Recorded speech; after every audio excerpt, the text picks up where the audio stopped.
Today's podcast, critical thinking. What is it? How do you do it? And why should you do it? All that coming up and more. Apart from turning up on time and making sure if you are studying undergraduate course technology, it's more than likely right. And 1, 2, 3, take 3.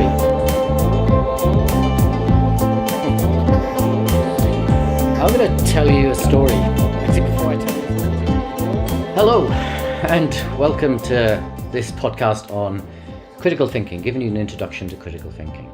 Now, I always seem to complain about things when I start off my podcasts, particularly about noise in the background and the weather. Well, yeah, the weather today is really hot again. I'm here in Townsville, North Queensland in Australia, and record-breaking temperatures. Heat wave going on at the moment. But that heat wave doesn't seem to have stopped my neighbours engaging in some heavy-duty construction work next door. So if you hear banging and drilling in the background, that's what that is.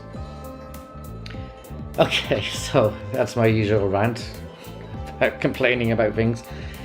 But here we go, let's kick off. Me complaining about the weather, about the noise outside, all of that. It's not critical thinking. That is me being miserable. Critical thinking. So critical thinking is the key to a university education, actually any education, and in relation to any subject matter you're studying. It's a skill that means you leave university or your education institution with the knowledge to question how things are done and to ask whether things can be done better.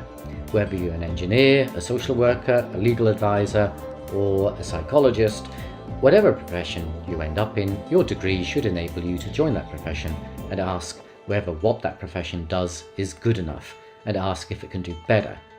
It is the skill that enables you to question existing knowledge and practice. It's also the skill that can help you and your colleagues avoid doing stupid things.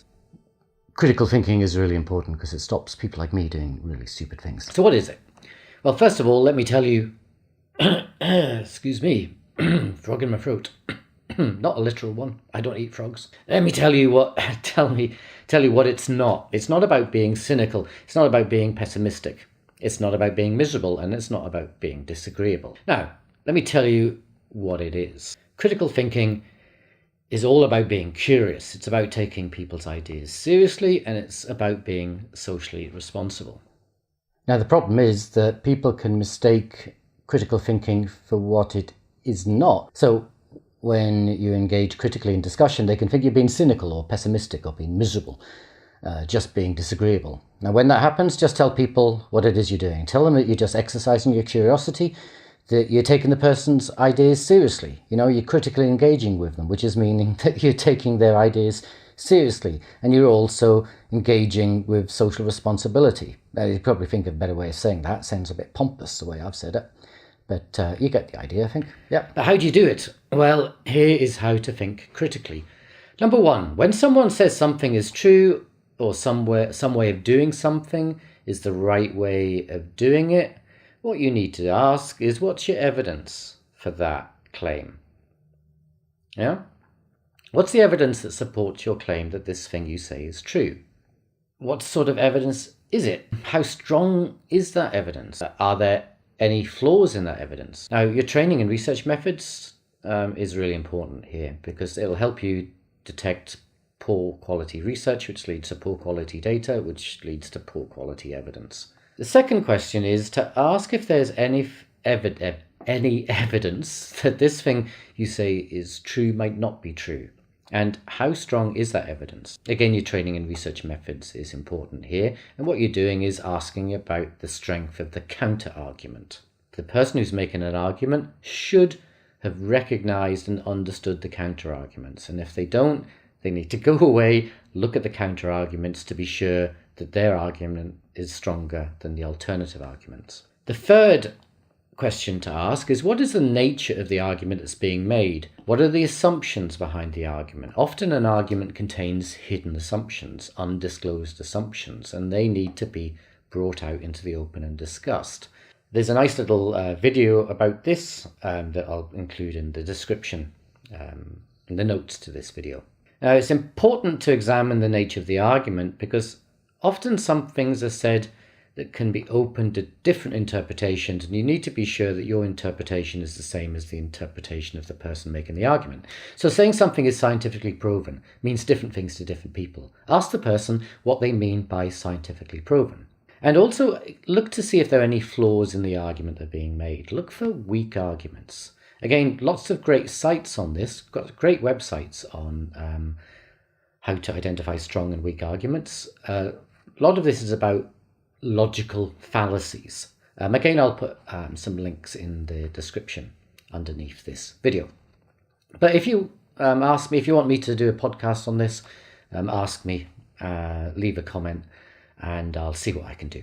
The final question to ask is, not the final, there's two more to come. So penultimate question to ask is, whose interests are being served by us believing this thing to be true? So, I'll give you an example. They used to say that smoking was good for you. Who do you think said that? Well, it was the tobacco industry. Now, did you get it? Of course they'd say that. You know, they'd say smoking is good for you because they want you to buy cigarettes. So that's what you need to do when you're engaging in critical thinking. So see whose interests are being served by the arguments that are being put forward. The final thing to look at is, what are the implications of us believing this thing to be true?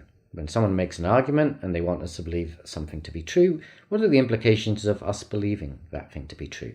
Now, there's a terrible example in psychology where some psychologists argued that black people are less intelligent than white people. It's a dreadful argument.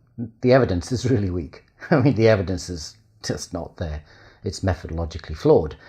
When you're engaged in discussion with those psychologists, thankfully there are not many of them nowadays, but when you engage in discussion, they'll argue that their evidence is strong. You know, they'll just say, look, it's in the genetics or something. They'll argue their evidence is strong.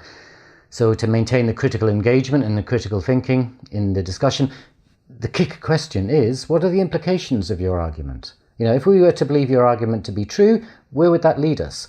And the argument that black people are less intelligent than white people, well, surprise, surprise, that will lead us into thinking that racial discrimination was okay, that maybe we should have white-only policies in universities. You know, the apartheid system was good. So that's the morally repugnant implications that those arguments lead us to. So we should always be asking those critical questions of knowledge. What are the implications for us believing this thing to be true? And we should ask it of ourselves as well. When we're engaged in an argument or an idea, think about the implications of what we're saying. Okay, now the last 2 points there are really about social responsibility. You know, when you ask whose interests are being served by a particular argument, or what the implications are of us believing a particular argument to be true, it's all about social responsibility, in particular being alert to the danger of an argument or an idea leading to social harm. So you're thinking about the impact on others. You're thinking about who might be helped and who might be harmed by particular ideas and particular arguments and particular ways of working. So there you go. I'd encourage you to think critically. It helps people like me stop doing stupid things. And it can be of real benefit wherever you go. So, until next time.